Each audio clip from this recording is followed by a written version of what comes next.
ओम शांति। 9 जुलाई की बाबा की मुरली। मीठे बच्चे, सच्चे बाप के साथ अंदर बाहर सच्चा बनो, तब ही देवता बन सकेंगे। तुम ब्राह्मण ही फरिश्ता सो देवता बनते हो। प्रश्न, इस ज्ञान को सुनने व धारण करने का अधिकारी कौन हो सकता है? उत्तर, जिसने ऑलराउंड पार्ट बजाया है, जिसने सबसे जास्ती भक्ति की है, वही ज्ञान को धारण करने में बहुत तीखे जाएंगे, ऊंच पद भी वही पाएंगे। तुम बच्चों से कोई पूछते हैं, तुम शास्त्रों को नहीं मानते हो? तो बोलो, जितना हमने शास्त्र पढ़े हैं, भक्ति की है, उतना दुनिया में कोई नहीं करता। हमें अब भक्ति का फल मिला है, इसलिए अब भक्ति की दरकार नहीं। ओम शांति। बेहद का बाप बेहद के बच्चों को बैठ समझाते हैं। सभी आत्माओं का बाप सभी आत्माओं को समझाते हैं, क्योंकि वह सर्व का सद्गति दाता है। जो भी आत्माएं हैं, जीव आत्माएं ही कहेंगे। शरीर नहीं तो आत्मा देख नहीं सकती। बल ड्रामा के प्लान अनुसार स्वर्ग की स्थापना बाप कर रहे हैं, परंतु बाप कहते हैं, मैं स्वर्ग को देखता नहीं हूँ। जिन्हों के लिए है वही देख सकते हैं। तुमको पढ़ाकर फिर मैं तो कोई शरीर धारण करता ही नहीं हूँ, तो बिगड़ शरीर देख कैसे सकूँगा? ऐसे नहीं जहाँ तहाँ मौजूद हूँ, सब कुछ देखते हैं। नहीं, बाप सिर्फ देखते हैं तुम बच्चों को, जिनको गुलगुल बनाकर याद की यात्रा सिखलाते हैं। योग अक्सर भक्ति का है। ज्ञान देने वाला एक ज्ञान का सागर है, उनको ही सतगुरु कहा जाता है। बाकी सब हैं गुरु। सच बोलने वाला, सचखंड स्थापन करने वाला वही है। भारत सचखंड था, वहाँ सब देवी देवता निवास करते थे। तुम अभी मनुष्य से देवता बन रहे हो, तो बच्चों को समझाते हैं, सच्चे बाप के साथ अंदर बाहर सच्चा बनना है। पहले तो कदम कदम पर झूठ ही था, वह सब छोड़ना पड़ेगा। अगर स्वर्ग में ऊंच पद पाना चाहते हो तो भल स्वर्ग में तो बहुत जाएंगे, परंतु बाप को जानकर भी विकर्मों को विनाश नहीं किया तो सजाएं खाकर हिसाब किताब चुकतू करना पड़ेगा। फिर पद भी बहुत कम मिलेगा। राजधानी स्थापन हो रही है पुरुषोत्तम संगम युग पर। राजधानी न तो सतयुग में स्थापन हो सकती, न कलयुग में, क्योंकि बाप सतयुग या कलयुग में नहीं आते हैं। इस युग को कहा जाता है पुरुषोत्तम कल्याणकारी युग। इसमें ही बाप आकर सबका कल्याण करते हैं। कलयुग के बाद सतयुग आना है, इसलिए संगम युग भी जरूर चाहिए। बाप ने बताया है, यह पतित पुरानी दुनिया है। गायन भी है दूर देश का रहने वाला, तो पराए देश में अपने बच्चे कहाँ से मिलेंगे? पराए देश में फिर पराए बच्चे ही मिलते हैं। उन्हों को अच्छी रीति समझाते हैं मैं किस में प्रवेश करता हूँ। अपना परिचय भी देते हैं और जिसमें प्रवेश करता हूँ उनको भी समझाता हूँ कि यह तुम्हारा बहुत जन्मों के अंत का जन्म है। कितना क्लियर है। अभी तुम यहाँ पुरुषार्थी हो, संपूर्ण पवित्र नहीं। संपूर्ण पवित्र को फरिश्ता कहा जाता है। जो पवित्र नहीं उनको पतित ही कहेंगे। फरिश्ता बनने के बाद फिर देवता बनते हो। सूक्ष्म वतन में तुम संपूर्ण फरिश्ता देखते हो, उन्हों को फरिश्ता कहा जाता है। तो बाप समझाते हैं, बच्चे एक अलफ को ही याद करना है। अलफ माना बाबा, उनको अल्लाह भी कहते हैं। बच्चे समझ गए हैं बाप से स्वर्ग का वर्षा मिलता है। स्वर्ग कैसे रचते हैं? याद की यात्रा और ज्ञान से। भक्ति में ज्ञान होता नहीं। ज्ञान सिर्फ एक ही बाप देते हैं ब्राह्मणों को। ब्राह्मण चोटी है ना। अभी तुम ब्राह्मण हो, फिर बाजोली खेलेंगे। ब्राह्मण, देवता, क्षत्रिय, इसको कहा जाता है विराट रूप। विराट रूप कोई ब्रह्मा विष्णु शंकर का नहीं कहेंगे, उसमें चोटी ब्राह्मण तो है नहीं। बाप ब्रह्मा तन में आते हैं, यह तो कोई जानता नहीं। ब्राह्मण कुल ही सर्वोत्तम कुल है, जबकि बाप आकर पढ़ाते हैं। बाप शूद्रों को तो नहीं पढ़ाएंगे ना, ब्राह्मणों को ही पढ़ाते हैं। पढ़ाने में भी टाइम लगता है। राजधानी स्थापन होनी है, तुम ऊंचते ऊंच पुरुषोत्तम बनो। नई दुनिया कौन रचेगा? बाप ही रचेगा, यह भूलो मत। माया तुमको बुलाती है, उनका तो धंधा ही यह है। ज्ञान में इतना इंटरफियर नहीं करती है, याद में ही करती है। आत्मा में बहुत किचड़ा भरा हुआ है, वह बाप की याद बिगड़ साफ हो न सके। योग अक्सर से बच्चे बहुत मूंझते हैं, कहते हैं बाबा हमारा योग नहीं लगता। वास्तव में योग अक्सर उन हठ योगियों का है। सन्यासी कहते हैं ब्रह्म से योग लगाना है। अब ब्रह्म तत्व तो बहुत बड़ा लंबा चौड़ा है।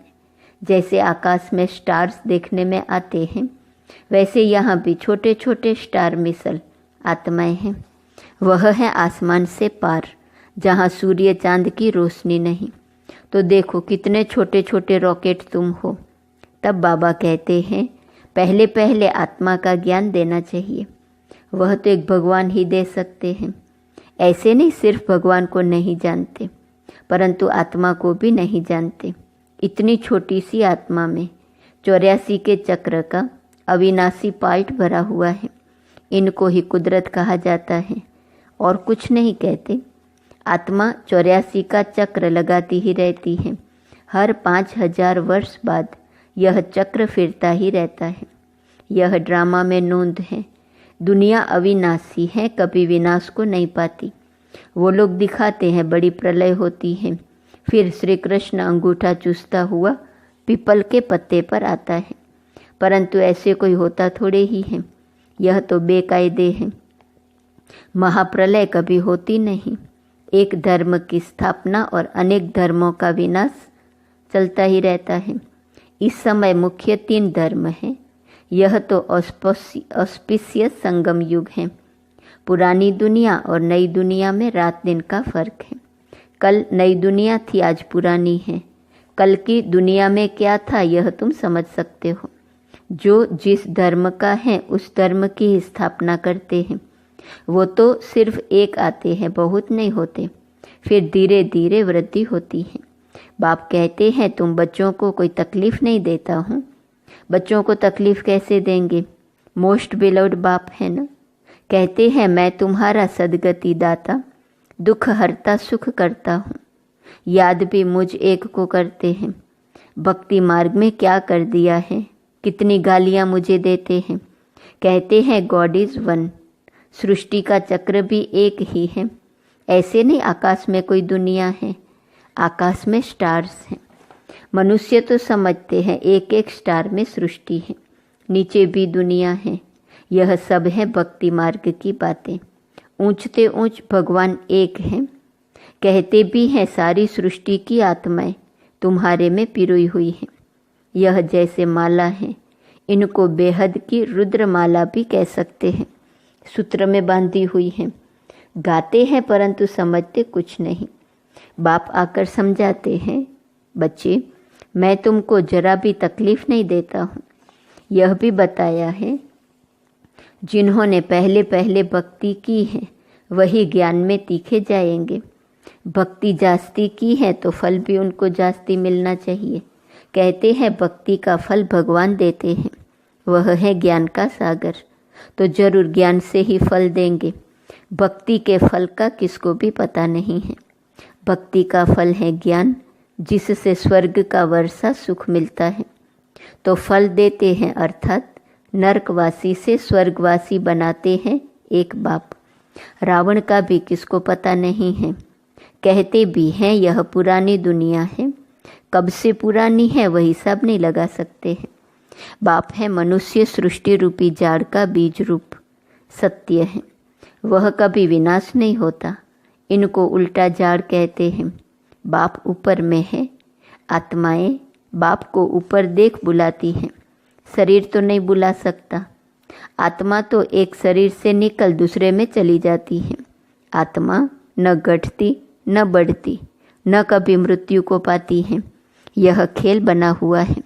सारे खेल के आदि मध्य अंत का राज बाप ने बताया है। आस्तिक भी बनाया है। यह भी बताया कि इन लक्ष्मी नारायण में यह ज्ञान नहीं है। वहाँ तो आस्तिक नास्तिक का पता ही नहीं रहता है। इस समय बाप ही अर्थ समझाते हैं। नास्तिक उनको कहा जाता है जो न बाप को, न रचना के आदि मध्य अंत को, न ड्यूरेशन को जानते हैं। इस समय तुम आस्तिक बने हो, वहाँ यह बातें ही नहीं, खेल है न। जो बात 1 सेकंड में होती वह फिर दूसरे सेकंड में नहीं होती। ड्रामा में टिक टिक होती रहती है। जो पास्ट हुआ चक्र फिरता जाएगा। जैसे बाइस्कोप होता है, 2 घंटे या 3 घंटे बाद फिर वही बाइस्कोप हूबहू रिपीट होगा।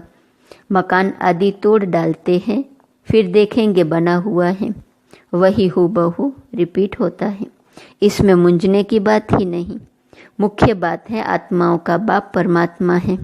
आत्माएं परमात्मा अलग रहे बहुकाल, अलग होती हैं, यहाँ आती है पार्ट बजाने।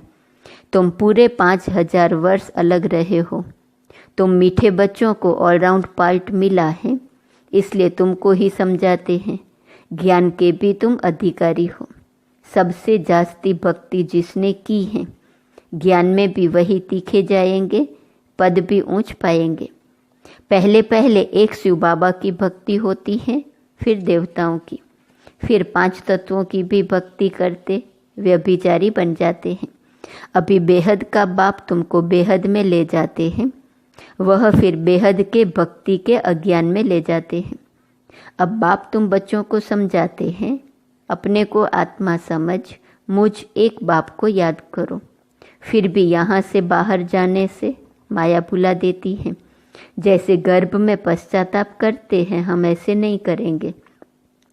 बाहर आने से भूल जाते हैं, यहाँ भी ऐसे हैं, बाहर जाने से ही भूल जाते हैं। यह भूल अभूल का खेल है। अभी तुम बाप के एडॉप्टेड बच्चे बने हो। शिव बाबा है ना, वह है सब आत्माओं का बेहद का बाप। बाप कितना दूर से आते हैं, उनका घर है परमधाम। परमधाम से आएंगे तो जरूर बच्चों के लिए सौगात ले आएंगे। हथेली पर बहिष्ठ सौगात में ले आते हैं। बाप कहते हैं सेकंड में स्वर्ग की बादशाही लो, सिर्फ बाप को जानो। सभी आत्माओं का बाप तो है ना। कहते हैं मैं तुम्हारा बाप हूँ, मैं कैसे आता हूँ वह भी तुमको समझाता हूँ। मुझे रथ तो जरूर चाहिए। कौन सा रथ? कोई महात्मा का तो नहीं ले सकते। मनुष्य कहते हैं तुम ब्रह्मा को भगवान, ब्रह्मा को देवता कहते हो। अरे हम कहाँ कहते हैं। झाड़ के ऊपर एकदम अंत में खड़े हैं, जबकि सारा झाड़ तमो प्रधान है। ब्रह्मा भी वहाँ खड़ा है, तो बहुत जन्मों के अंत का जन्म हुआ ना। बाबा खुद कहते हैं मेरे बहुत जन्मों के अंत के जन्म में, जब वानप्रस्थ अवस्था होती है तब बाप आए हैं, जो आकर धंधा आदि छुड़ाया। 60 वर्ष के बाद मनुष्य भक्ति करते हैं भगवान से मिलने के लिए। बाप कहते हैं तुम सब मनुष्य मत पर थे, अभी बाबा तुम्हें श्रीमत दे रहे हैं। शास्त्र लिखने वाले भी मनुष्य हैं, देवताएं तो लिखते नहीं न पढ़ते हैं। सतयुग में शास्त्र होते नहीं, भक्ति ही नहीं। शास्त्रों में सब कर्मकांड लिखा हुआ है, यहाँ वह बात है नहीं। तुम देखते हो बाबा ज्ञान देते हैं, भक्ति मार्ग में तो हमने शास्त्र बहुत पढ़े हैं। कोई पूछे तुम वेदों शास्त्रों आदि को नहीं मानते हो? बोलो जो भी मनुष्य मात्र है उनसे ज़्यादा हम मानते हैं। शुरू से लेकर अव्यभिचारी भक्ति हमने शुरू की है, अभी हमको ज्ञान मिला है। ज्ञान से सद्गति होती है, फिर हम भक्ति को क्या करेंगे? बाप कहते हैं बच्चे hear no evil, see no evil. तो बाप कितना सिंपल रीति समझाते हैं। मीठे मीठे बच्चे, अपने को आत्मा निश्चय करो, मैं आत्मा हूँ। वह कह देते अल्लाह हूँ। तुमको शिक्षा मिलती है, मैं आत्मा हूँ, बाप का बच्चा हूँ। यही माया घड़ी घड़ी बुलाती है। देह अभिमानी होने से ही उल्टा काम होता है। अब बाप कहते हैं बच्चे बाप को भूलो मत, टाइम वेस्ट मत करो। अच्छा, मीठे मीठे सिकिलदे बच्चों प्रति माता पिता बाप दादा का याद, प्यार और गुड मॉर्निंग। रूहानी बाप की रूहानी बच्चों को नमस्ते, रूहानी बच्चों की रूहानी बाप को नमस्ते नमस्ते नमस्ते। धारणा के लिए मुख्य सार। पहली पॉइंट, रचयिता और रचना के राज को यथार्थ समझ आस्तिक बनना है।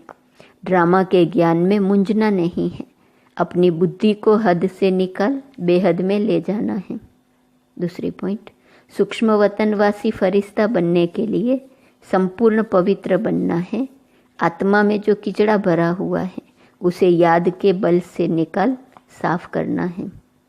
वरदान, ईश्वरीय रस का अनुभव कर एक रस स्थिति में स्थित रहने वाली श्रेष्ठ आत्मा भव।